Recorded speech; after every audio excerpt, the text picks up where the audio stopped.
반갑습니다. 이번 영상에서는 자식을 잃은 슬픔을 담고 있는 김강균 시인의 은수저시를 함께 학습하겠습니다.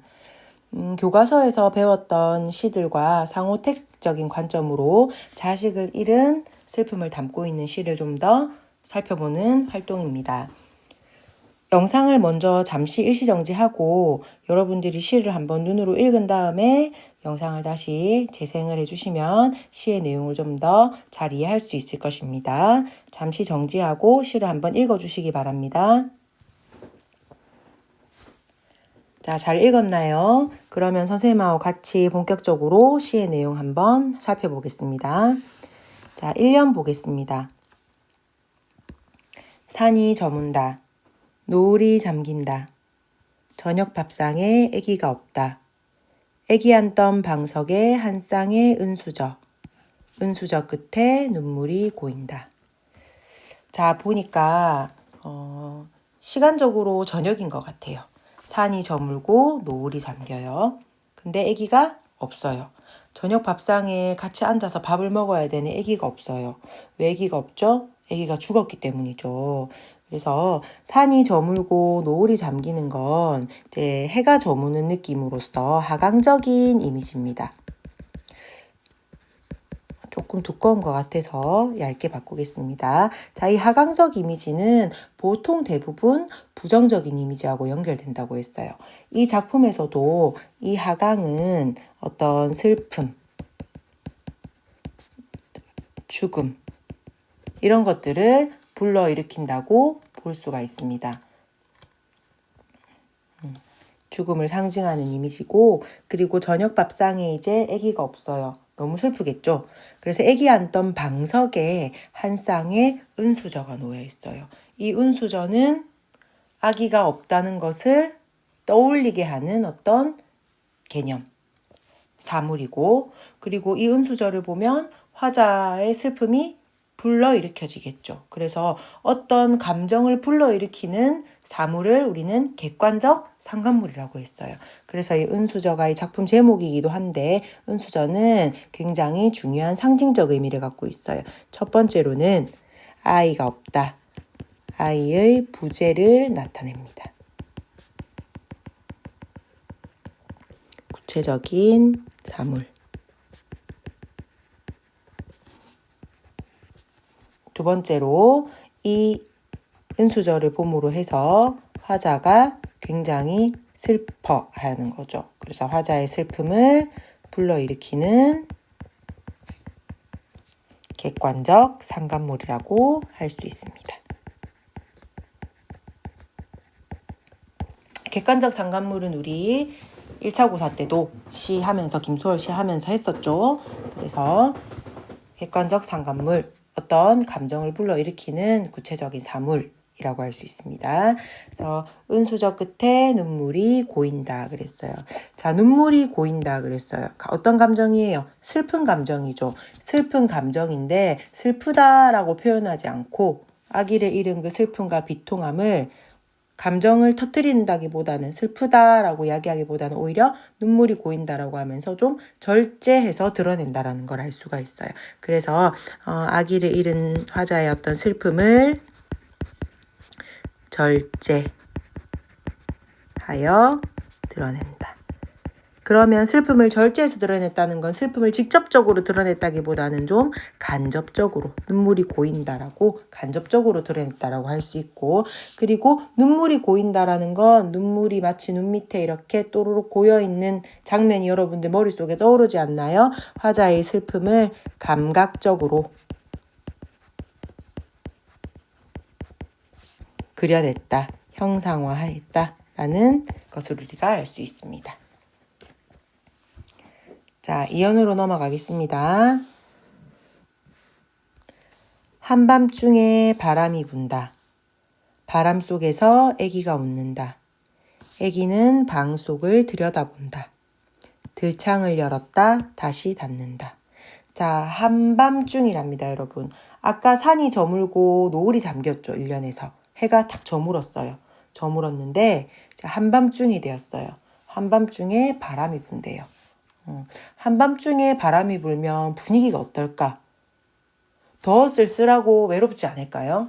그죠? 그래서 뭔가 밤이 어두워지면 뭔가 이승과 저승도 살짝 가까워지는 분위기가 들면서 굉장히 이 부는 바람이 쓸쓸한 분위기를 고조시키는 것 같아요. 아이가 없다라는 그런 상실감도 더 심화될 것 같아요. 한밤중은 굉장히 쓸쓸하고 상실감이 고조되는 시간. 바람이 샥 불어요. 바람 속에서 아기가 웃어요. 아기는 방 속을 들여다봐요. 여기서 보면 어때요? 아기가 웃는다라는 건 실제로 아기가 살아 돌아왔다라는 건 아니겠죠? 이건 뭘까요? 우리 정주영이 유리창에서 봤던 것처럼 이거는 환영입니다. 아기의 환영. 환각이라고 볼 수가 있겠죠. 아기는 방 속을 들여다봅니다. 어디서 방 속을 들여다볼까?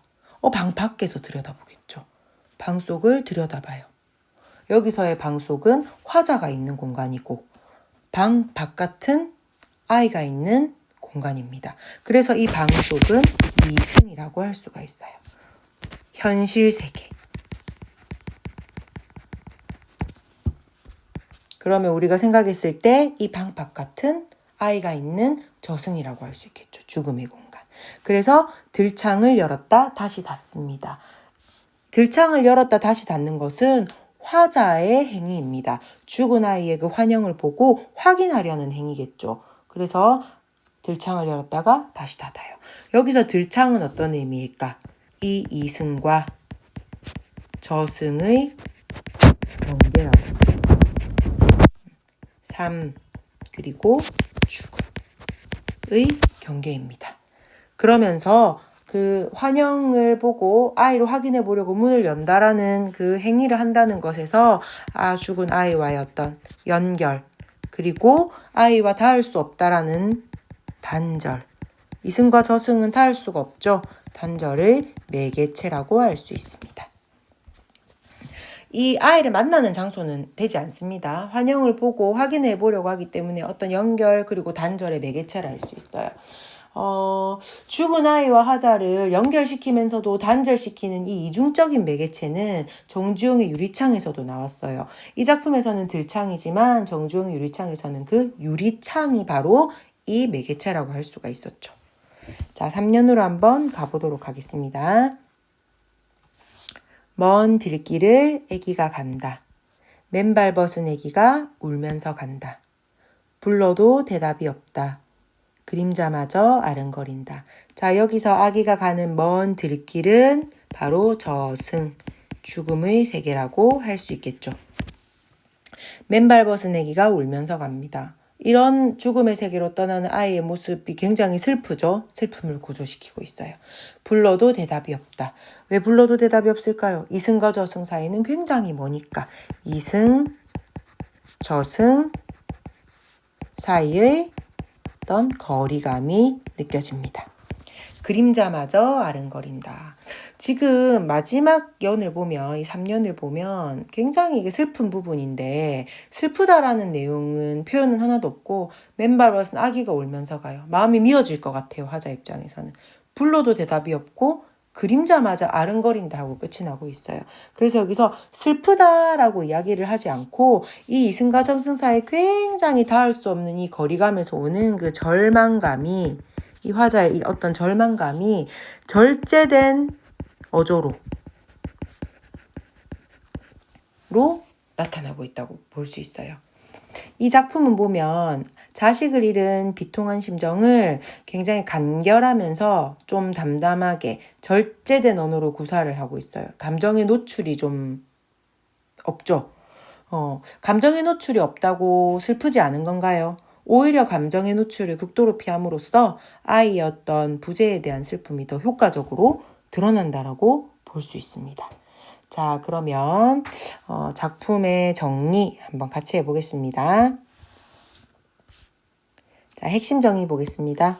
자, 성격은 사색적이고 상징적입니다. 어조는 비통한 어조, 제재는 은수저조. 주제 한번 같이 보겠습니다. 어린 아들의 죽음에 대한 슬픔과 그리움, 비통한 심정이 나타납니다. 자, 작품의 특징. 시간의 흐름에 따른 추보식 구성. 사랑하는 자식을 잃은 비통한 심정을 절제된 언어로 간결하게 표현하고 있습니다. 자, 여기서 여러분 추보식 구성이라는 부분 한번 보겠습니다. 자, 추보라는 건 발걸음을 따르다라는 뜻이에요. 발걸음을 따르다라는 의미에서 시간 순서와 공간 순서가 어우러진 구성을 추보식 구성이라 합니다. 보통 기행문 같은 데서 많이 쓰이는데 좀 더 확장된 의미로 본다면 공간의 이동 없이 시간적인 순서로만 시간 순행적으로 흐르는 것도 추보식 구성이라고 합니다. 여기서 이 작품은 산이 저물고 노을이 잠기는 저녁부터 해서 아이의 한영과 만나는 이 한밤중으로 이렇게 시간의 흐름에 따라가고 있기 때문에 추보식 구성이라고 할 수 있습니다. 자, 그 다음 혈육과의 사별을 주제로 한 시는 여러분들 그냥 여유되면 한번 읽어보면 좋을 것 같고 넘어가겠습니다. 자, 이해와 감상 보겠습니다. 자, 이미지즘 경향과 회화적 수법을 앞세운 이 시는 이전 시들과는 확연히 구분되는 김강균의 시로 자식을 잃은 아버지의 뜨거운 정조를 잘 드러냅니다. 아까 이야기했듯이 시간의 흐름에 따른 추보식 구성의 이 시는 화자인 아버지가 저녁을 지으며 아이의 부재를 확인하는 것부터 한밤중에 떠올린 죽은 아이의 모습, 환각, 환영, 죽음의 세계로 떠나는 아이의 모습을 순차적으로 보여준다. 화자는 비통한 심정을 절제하지만 얼마나 슬플지는 우리가 충분히 느낄 수 있다라는 것입니다. 자, 여기서 이미지즘 경향과 회화적 수법이라고 했는데 이 작품이 좀 감각적인 시각적인 또는 감각적인 부분이 좀 드러나면서 감정적인 부분은 오히려 절제되고 그리고 좀 구체적인 표현, 그림 그리듯이 장면을 좀 잘 묘사를 하고 있습니다. 그래서 이미지즘 경향이라는 건 말 그대로 이미지를 표현기법상 중요하게 여기는 그런 경향을 말합니다. 이미지라는 건 심상이죠. 심상. 그래서 이미지를 중요하게 인식을 한다는 건 굉장히 그림 그리듯이 묘사하고 구체적으로 표현하는 것을 중요하게 표현기법으로 사용한다는 거예요. 그래서 회화적 수법이라는 말하고도 연결이 됩니다. 회화라는 건 그림이죠. 그래서 그림 그리듯이 굉장히 구체적으로 표현하는 것을 회화적 수법이라고 합니다. 그래서 이런 경향이 두드러진 시입니다. 자, 시상의 전개 가보겠습니다. 이 시는 들창을 사이에 두고 화자가 아기가 만날 수 없는 상황에 놓여있기 때문에 아기가 죽었기 때문에 생기는 비극을 다루죠. 들창은 시의 흐름에서 중요한 상징성을 가지죠. 삶과 죽음의 경계입니다. 반대로 들길은 아기가 속해 있는 죽음의 세계, 저승, 어둠이죠. 그러면 우리 화자가 속해 있는 이승은 어디였죠? 방속이었습니다. 방속은 이승을 의미했죠. 이승. 그리고 삶의 세계, 현실 세계. 바로 방속이었습니다. 자, 이렇게 들창을 중심으로 대립하고 있는 두 세계는 결코 만날 수가 없어요. 만남이 되지 않기 때문에 화자의 이런 슬픔이 더 극대화된다고 할 수 있죠. 자, 정지용 유리창과의 비교 한번 보겠습니다. 자, 은수저와 유리창은 자식의 죽음이라는 동일한 소재를 다루고 있어요. 표현은 좀 다른 부분이 드러나요.